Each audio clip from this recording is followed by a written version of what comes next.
నమస్తే అండి. Welcome to Srimathi K Satyavathi channel. Lakshmidevi అమ్మవారి శ్లోకం అండి. ఈ శ్లోకం చదివితే అమ్మవారు చాలా ప్రసన్నమవుతారు. అన్ని చోట్ల అమ్మవారిని తలుచుకోవాలంటే ఈ శ్లోకం చదివితే చాలండి. శ్లోకం ఇంకా తాత్పర్యం కూడా తెలుసుకుందాము. ఇది మంత్రపుష్పంలో కూడా చదువుతారండి ఈ శ్లోకము. सर्वमङ्गलमाङ्गल्ये शिवे सर्वार्धसाधिके शरण्ये त्र्यम्बके देवी నారాయణి నమోస్తుతే. మనము దీని తాత్పర్యం కూడా తెలుసుకుందామండి. తాత్పర్యం తెలుసుకుంటే మనం ఇంకా చదివేటప్పుడు ఎప్పుడైనా మనకి మనసుకి అర్థమైతే చాలా ఆనందంగా ఉంటుందండి. లోపల ఆనందంతో అమ్మవారిని పూజిస్తే అమ్మవారు కూడా సంతోషపడతారు.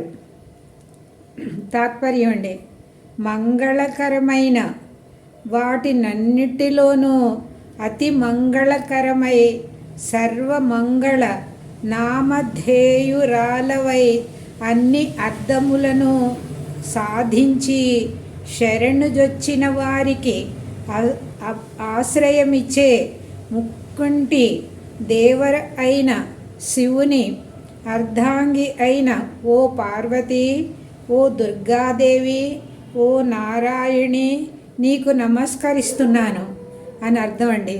ఈ అర్థం చేసుకుని మనం చదివితే ఈ శ్లోకానికి ఇంకా మనము ఆనందం కలుగుతుందండి.